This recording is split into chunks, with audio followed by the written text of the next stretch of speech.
Olá, este é o Poder Entrevista. Eu sou Eric Napoli, redator do Poder 360, e vou entrevistar Cláudio Fristac, fundador e presidente da InterB Consultoria Internacional de Negócios. Cláudio Fristac tem 73 anos, é formado em Economia pela Universidade de Wisconsin-Madison, nos Estados Unidos, mestre em Economia pela Universidade Estadual de Campinas e cursou o doutorado em Economia pela Universidade de Stanford, também nos Estados Unidos. Foi Principal Economist no Banco Mundial em Washington e professor adjunto de Economia da Universidade de Georgetown. Atualmente, é associado ao International Growth Center da London School of Economics desde 2010. Cláudio, obrigado por ter aceitado o convite. Prazer estar aqui com vocês e grato pela oportunidade, né? Eu agradeço também a todos os web espectadores que assistem a este programa. Esta entrevista está sendo gravada por videoconferência no estúdio do Poder 360, em Brasília, em 6 de julho de 2023.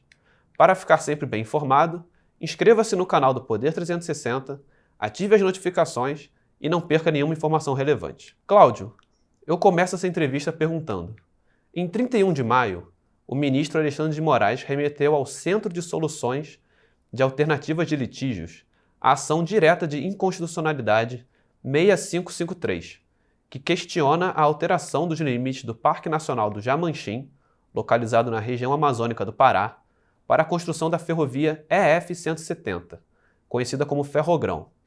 Qual é o impacto ambiental dessa obra que pretende avançar cerca de 800 quilômetros dentro do bioma amazônico? Olha, em primeiro lugar, eu acho que não há dúvida que no país nós temos um déficit de ferrovias, que na realidade nós temos um problema de infraestrutura de transporte que é muito mais amplo, né? Enfim, então, óbvio que você modernizar e ampliar o sistema ferroviário, a malha ferroviária, eu acho que faz sentido. Em princípio, faz sentido. Nós temos o que o pessoal denomina uma matriz de transportes um pouco enviesada, ou enviesada no sentido das rodovias, mas, na realidade, o nosso déficit é em todos os modais de transporte, ferrovias, rodovias, hidrovias, etc. Há soluções e soluções. Então, a solução que está se propondo, nesse caso específico, que é construir uma ferrovia de quase 1.000 quilômetros, atravessando o nosso bioma mais sensível, não faz sentido, em primeiro lugar, do ponto de vista econômico-financeiro.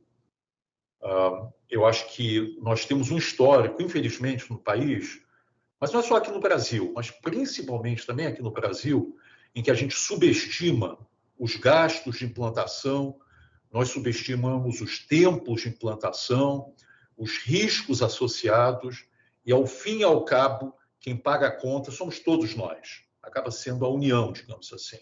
Esse é um pouco do histórico que nós temos, não só de ferrovias lá atrás, uma Norte-Sul, por exemplo, que demorou quase 40 anos para terminar, e só veio a terminar efetivamente por conta de uma concessão, de duas concessões, o tramo norte, o tramo central, ao setor privado, né? No tramo norte a VLI, no tramo central a Rumo.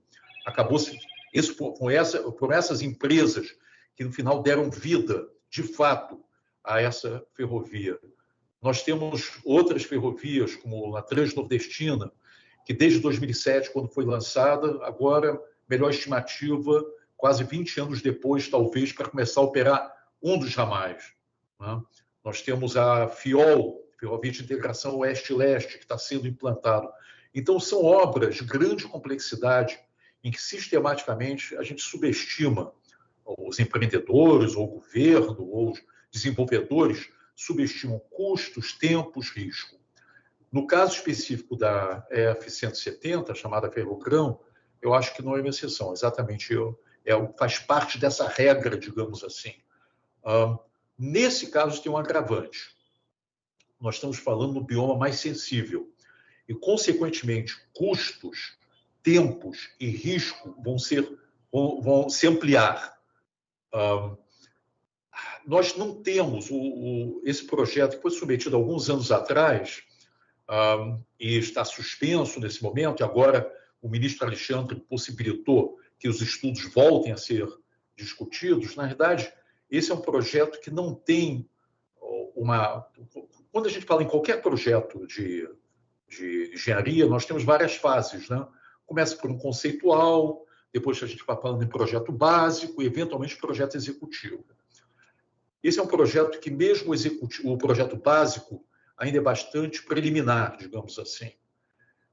E o fato é que, quanto mais preliminar, quanto mais rudimentar, ou preliminar, ou incipiente um projeto, maior é a probabilidade dos números estarem errados, né?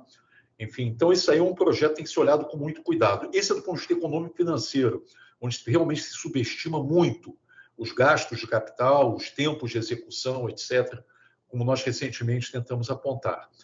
Do ponto de vista socioambiental, realmente nós estamos falando na Amazônia. A Amazônia, não que os demais biomas não sejam sensíveis e relevantes, claro que são, floresta atlântica, etc., enfim, mata atlântica, etc., mas a Amazônia é o nosso bioma mais sensível. Então, qualquer projeto que atravesse, de alguma forma, ou incida sobre a Amazônia tem que ser pensado muitas vezes. E, infelizmente, esse é um projeto que vai ter um impacto, com toda a probabilidade, como vários estudos estão demonstrando, de primeira ordem, em termos de desmatamento, indo contra os compromissos que o nosso governo assumiu, não somente esse governo, o governo anterior, e principalmente agora esse governo assumiu, são os compromissos de você preservar a Amazônia, de você reduzir, eventualmente zerar o desmatamento, compromissos no que diz respeito a mudanças climáticas, a nossa contribuição para nós mantermos o aumento do grau em 1,5 graus, no máximo, né? Nos próximos anos, o aumento da temperatura na nossa atmosfera frente aos níveis de pré-industriais, que é uma condição absolutamente essencial, porque senão nós vamos ter, e já estamos incorrendo, no aumento da frequência e dos danos dos eventos extremos. Então, esse é um projeto que tem que ser repensado também nessa ótica. Tem uma dimensão particular, que é um projeto que atravessa o Parque Nacional de Jamanchim. É um parque nacional protegido, ele é protegido e teve um problema lá atrás. Ele foi desafetado, digamos assim, por conta desse projeto, por conta de uma medida provisória. E isso daí, de fato, não sou jurista e muito menos constitucionalista, mas há uma visão preponderante, dominante, que isso é uma inconstitucionalidade. O ministro Alexandre, nessa decisão de 31 de maio, inclusive, acho que fazer um parênteses, a própria AGU mudou de posição e admite que isso é um fato inconstitucional. Você não poderia ter desafetado o Parque Nacional de Jamanchim, retirado um pedaço desse parque por uma medida provisória, como foi feito lá atrás. De qualquer forma, isso vai ser julgado pelo Pleno, né, do Supremo, a dimensão constitucional ou não dessa ação. A minha percepção e a percepção de muitos é que o Pleno vai dar razão à própria AGU, que é inconstitucional, não tem o que fazer. Então, a discussão tá bom, se bem isso é inconstitucional. E o que os estudos vão acabar mostrando? Nossa contribuição é apenas mais uma contribuição da sociedade civil. Há muitas outras contribuições que estão sendo feitas nesse momento do impacto desse projeto. Nosso foco foi muito mais na área econômico-financeira. Mas o que os estudos têm demonstrado? Que esse realmente não é um projeto de boa qualidade. Não é um projeto que faça sentido. Você podia dizer, mas, Cláudio, afinal de contas, nós temos uma produção crescente de cereais, de grãos, né? No Centro-Oeste, inclusive muito acima do que se previa anteriormente. Enfim, quais são as saídas? Você tem, fundamentalmente, hoje, duas grandes saídas. A saída no sul, que é basicamente Santos e Paranaguá, um pouquinho também pelo Rio Grande agora, mas de uma forma mais marginal. Rio Grande absorve produção mais daquela do próprio Rio Grande do Sul, né? E, por outro lado, você tem o chamado Arco Norte. No caso do Arco Norte, nós temos várias saídas. Nós temos uma saída que é via a Ferrovia Norte-Sul, vai lá para Itaqui, acaba encontrando a ferrovia da Estrada de Ferro do Carajás, da Vale, e entra e vai para o porto de Itaqui, que é um porto espetacular, é um porto de águas profundas. Você tem uma saída via Rondônia, Porto Velho, e aí você tem a hidrovia do Madeira, que é também uma saída razoavelmente boa. Você tem hoje uma rodovia, a BR-163, a ferrovia, a Ferrogrão, iria correr paralelo a essa rodovia. Essa rodovia pode ser melhorada e muito, e deveria ser melhorada e muito, e no contexto de um projeto socioambiental de primeiro nível. Infelizmente, ela foi licitada por um período muito curto, 10 anos mais 2, até para proteger um pouquinho a Ferrogrão, mas eventualmente eu imagino que ela vai ser relicitada. Enfim, então, resposta à sua pergunta, eu acho que, não é que eu acho, não, o problema não é achar, é que uma ferrovia que corta o nosso bioma mais sensível no contexto de um compromisso crescente e cada vez mais relevante, inclusive, para o nosso país, de preservação da Amazônia, de combate ao desmatamento, de você ter uma curadoria, digamos assim, desse bioma sensível, é algo que não faz sentido, principalmente porque os estudos, não o estudo que nós fizemos, nós não somos especializados nisso, mas os estudos daqueles que têm um conhecimento razoavelmente profundo do impacto de projetos de infraestrutura sobre o desmatamento, mostram que o eventual impacto da implantação da ferrogrão no desmatamento da Amazônia será um impacto de primeira ordem, será um impacto muito grande. Então, acho que não faz muito sentido. Talvez, nós tivemos, é importante que se diga o seguinte, muitos dos projetos que foram implantados na Amazônia, muitos anos atrás, eles não tinham a perspectiva de olhar o impacto, seja sobre a floresta, sobre o padrão de vida da população, etc. Muitas décadas atrás foi implantada, por exemplo, uma hidrelétrica, a Balbina. Esse é um caso conhecido, inundou uma área enorme, produz muito pouco. Enfim, foi implantada a Transamazônica, enfim, uma rodovia que, na verdade, se você olhar em termos de custo-benefício, fez pouco sentido. Eu acho que então, o que está faltando em todo esse processo?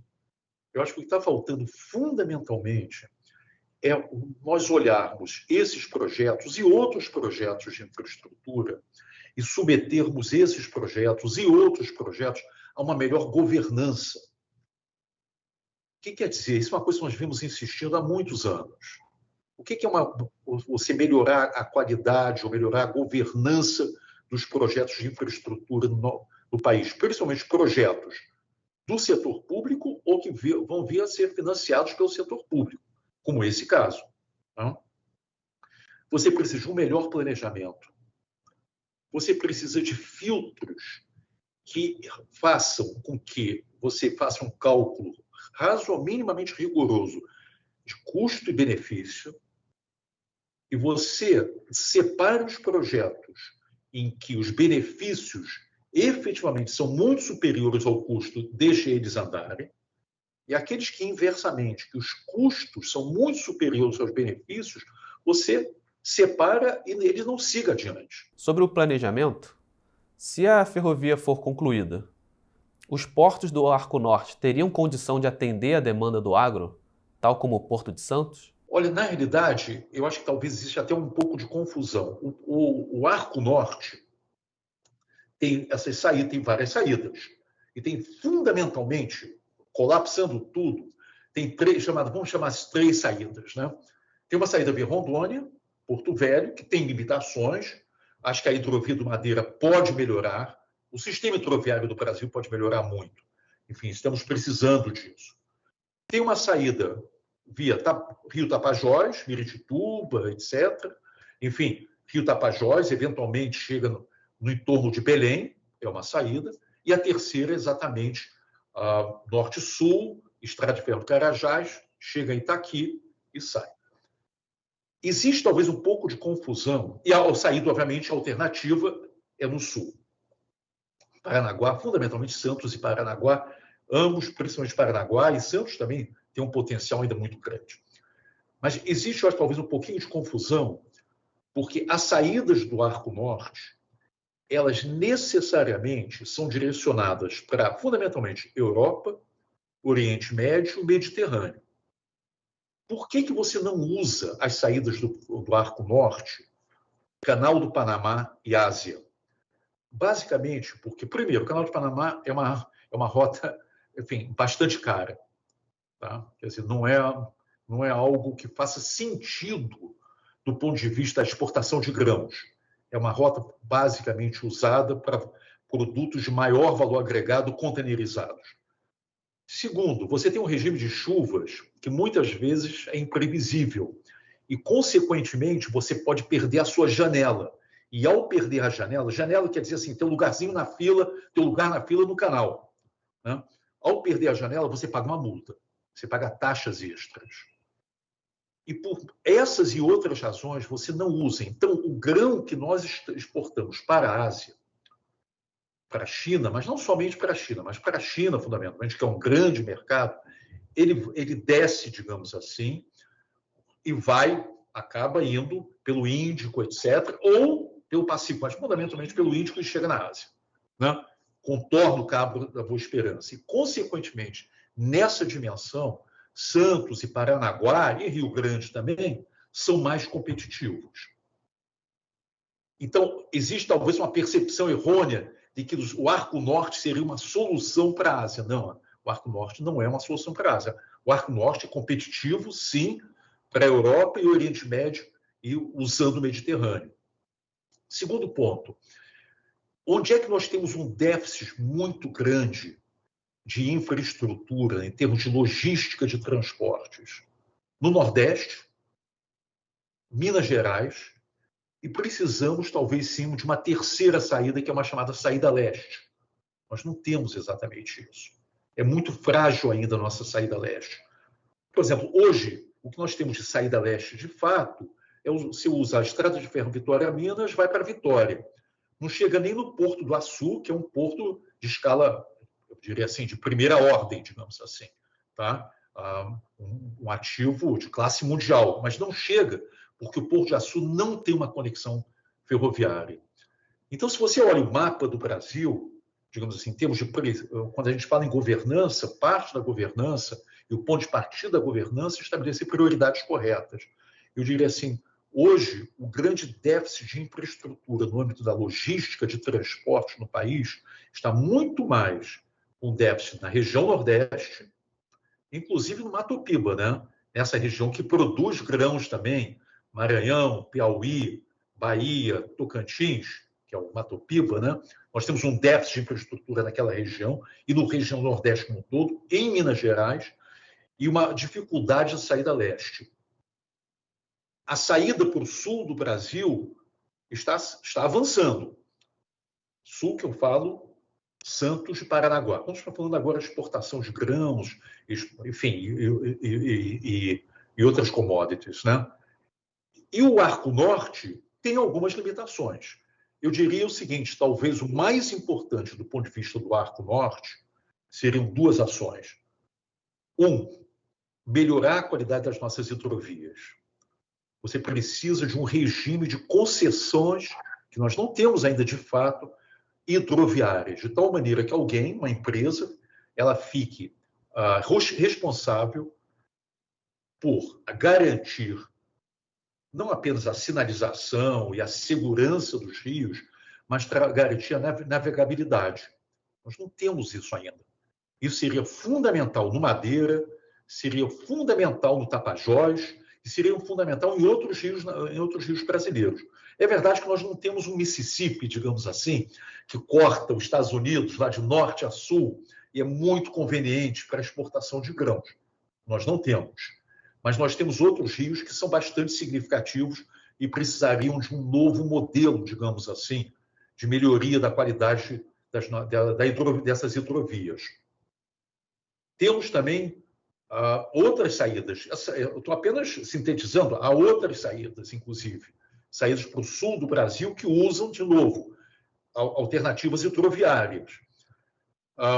Então, eu acho que eu não vejo, eu não consigo enxergar, seja no âmbito do Arco Norte, com melhorias hidroviárias, com uma nova, eventualmente, uma nova concessão, já há 25, 30 anos, para a BR-163, que vai levar os grãos lá para Miritituba, lá para o norte, e melhoria também da saída sul e uma nova saída leste, eu não vejo exatamente grandes restrições do ponto de vista da exportação de grãos, que vem crescendo de uma forma significativa no nosso centro-oeste, né? O senhor também falou sobre como deve ser a modelagem, né, com uma empresa privada, como que a gente pode pagar esses custos da obra da Ferrogrão, mas o senhor acredita que o mercado tem apetite para colocar 37 bilhões de reais em uma ferrovia que corta a Amazônia e assumir todo o risco envolvido nessa obra? Olha, é o seguinte, eu acho que a resposta curta é não. Esse é uma obra, esse é um projeto, né, digamos assim, a obra está muito distante ainda, mas esse é um projeto que ela tem uma combinação muito adversa de custo e risco.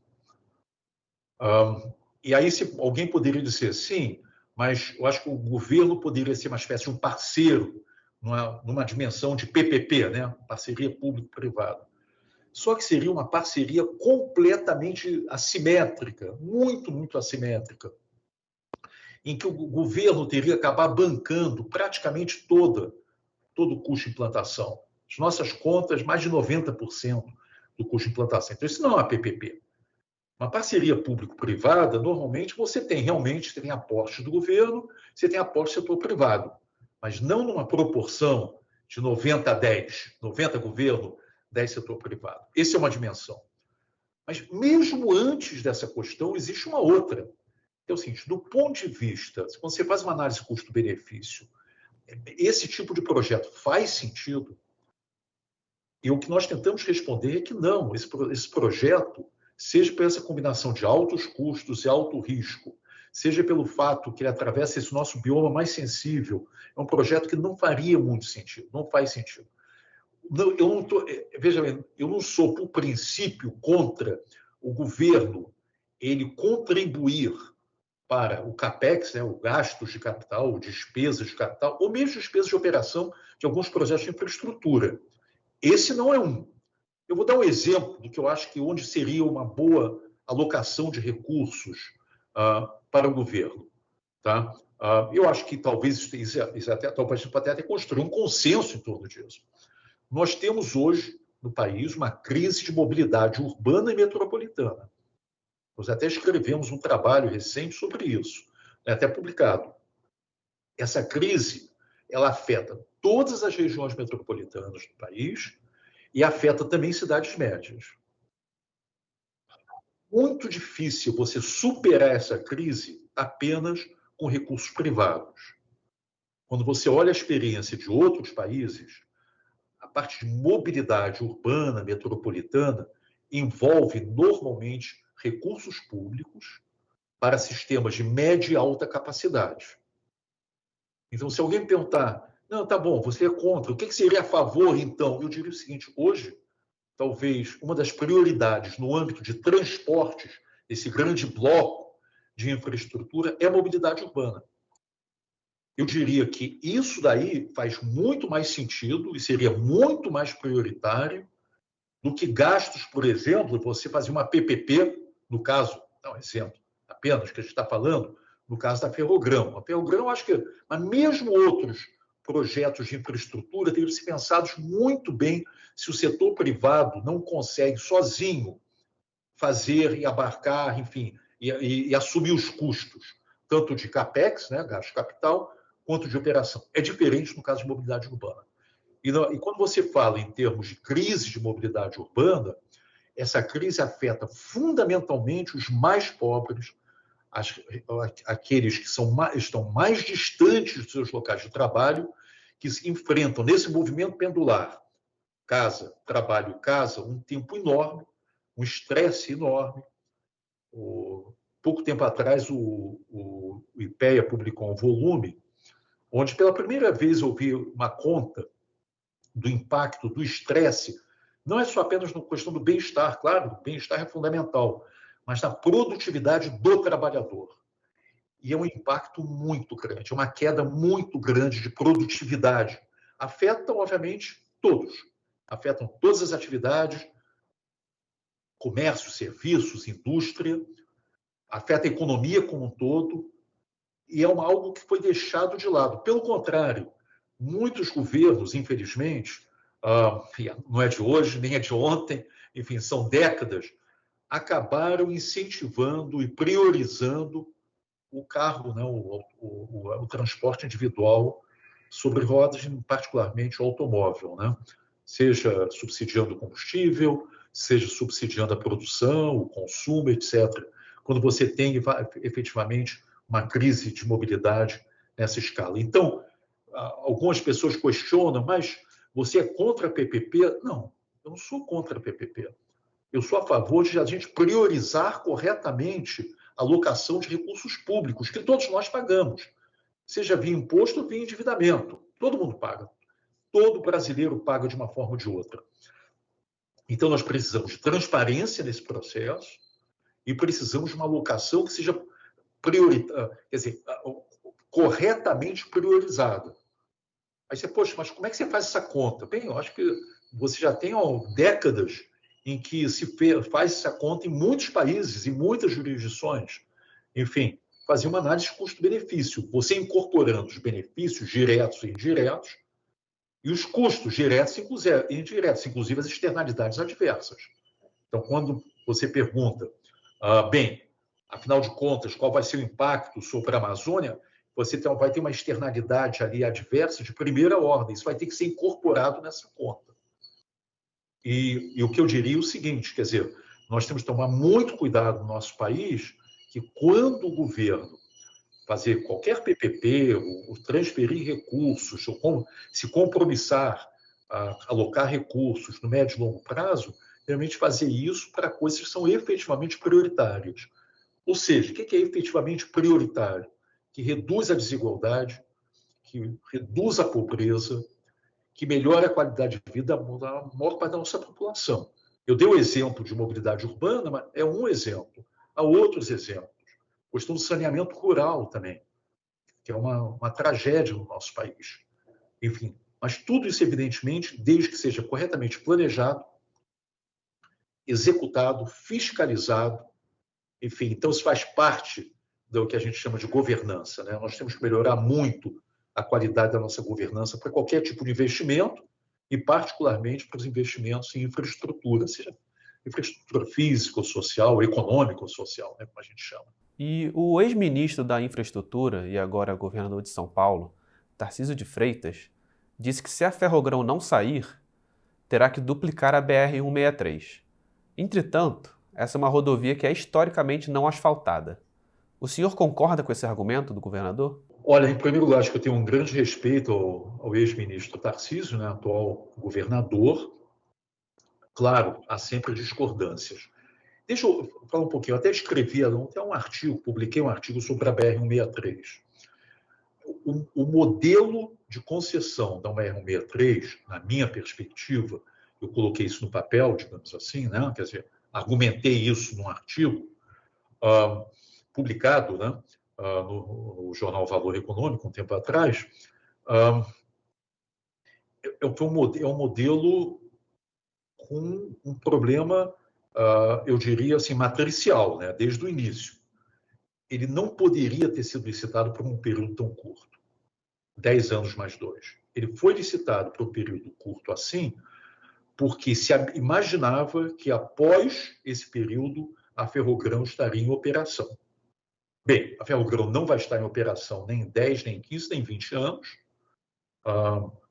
pela complexidade, pelo custo, pela inviabilidade de fato do projeto, mas enfim, isso é uma coisa a ver, mas o fato é que a concessão foi feita nesses moldes. E o que eu tinha sugerido, apenas como analista e como observador, não fiz parte do processo de concessão, de modelagem, digamos assim, mas fiz parte, sim, dessa discussão, enquanto sociedade civil, era que, fosse uma concessão normal. O que é uma concessão normal? Uma concessão de 25, 30 anos. Ponto 1. Ponto 2. Fosse uma concessão modelo do ponto de vista socioambiental. Afinal de contas, a BR-163 sai lá de Sinop, vai lá até em cima, Miritituba, 1.000 quilômetros. Essa BR já existia. Não é que se ia construir do zero uma BR. A BR já existia. Ela tinha boa parte, o antigo Ministério da Infraestrutura asfaltou antes da concessão, ainda faltavam algumas coisas, mas já asfaltou, então a BR já era um fato. E o que era a minha proposta? Eu acho que é uma coisa meio, basicamente, simples. Eu disse, olha, já que ela existe, vamos concessioná-la por um período correto, 25, 30 anos. Em segundo lugar, vamos trazer uma instituição internacional como o BID ou o Banco Mundial, vamos falar o Banco Interamericano de Desenvolvimento, o BID, que é muito bom em você melhorar a qualidade socioambiental de projetos de infraestrutura, tem um conhecimento muito grande, e o Banco Mundial da mesma forma, e outras instituições dessa natureza, mas vamos falar só para o BID e o Banco Mundial, que estão muito ativos aqui no Brasil, e vamos trazer o BID, por exemplo, ou o Banco Mundial, o IFC, no caso, para fazer uma modelagem de um projeto socioambiental que eu diria o seguinte, exemplar, paradigma para a Amazônia. A rodovia já existe. Vamos concessionar, mas vamos concessionar de uma maneira tal que a gente possa dizer o seguinte, olha, o concessionário vai ter um conjunto de obrigações que pode, inclusive, implicar, sim, uma terceira faixa e, eventualmente, até a duplicação. Mas vai ser uma rodovia que vai proteger, vai ser exatamente o oposto, um projeto socioambiental, de proteção da floresta, 2, de melhoria da qualidade de vida da população ao longo desse trecho, que não é um trecho, é uma coisa enorme, quase 1.000 quilômetros. Infelizmente, essa ideia, que eu acho que não é uma ideia, afinal de contas, não é uma coisa meio sensata, né? Ou seja, fazer uma concessão normal e não uma concessão de curtinha, porque quando você faz uma concessão só de 10 anos, 12 anos, é 10 mais 2, né? Você pode estender mais 2 anos, o que de fato você faz, você impõe uma série de restrições econômico-financeiras ao próprio concessionário. Tanto é que qual foi o resultado? Só teve um contendor, um consórcio, estão tentando fazer o que é possível dentro das limitações que existem nessa concessão tão curta, né? E a proposta, e eu espero que eventualmente essa proposta venha a vingar, é que você melhore o BR-163 com uma concessão longa e você incorpore os melhores padrões socioambientais. E nada melhor do que trazer uma instituição de primeiro nível. Eu estou sugerindo o BID, eu já fui consultor do BID, não que eu vá trabalhar nisso, pelo contrário, mas pode trazer o Banco Mundial ou outra instituição. Eu estou dizendo assim, trazer uma instituição internacional que tenha muita experiência em modelagem socioambiental de projetos rodoviários. Se você fizer isso, se o governo eventualmente fizer isso, você vai ter essa saída, vou chamar essa terceira saída, mas na verdade tem outra, saída do Arco Norte, né? E se você ainda combinar isso com uma melhoria na hidrovia do Tapajós, que é importantíssimo, da mesma forma que você tem que combinar também uma melhoria, a saída via Rondônia-Porto Velho, uma melhoria na rodovia, na hidrovia do Madeira, nós vamos ampliar a capacidade, de um lado, e, ao mesmo tempo, fazer de uma forma com impacto minorado sobre a floresta. Enfim, então você tem essa saída. É uma saída que, enfim, já existe. Nesse sentido, eu acho que não há problema na duplicação. E mais, não há necessidade em prazo curto de duplicação. O certo é, eventualmente fazer uma terceira faixa, melhorar a qualidade, de modo geral, dessa rodovia, melhorar a qualidade do atendimento aos caminhoneiros, às pessoas que estão transportando, etc. Tem muito que se pode fazer. Aliás, isso é um problema que você pode fazer no país como um todo. né? Melhorar o atendimento, a qualidade do atendimento nas rodovias aos caminhoneiros, as pessoas que se sacrificam em cima, dentro de uma cabine de caminhão, enfim, que acabam até, enfim, exagerando no número de horas de trabalho, etc., em condições muito difíceis.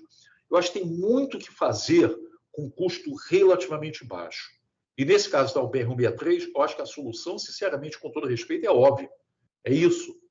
É melhorar e muito a BR-163.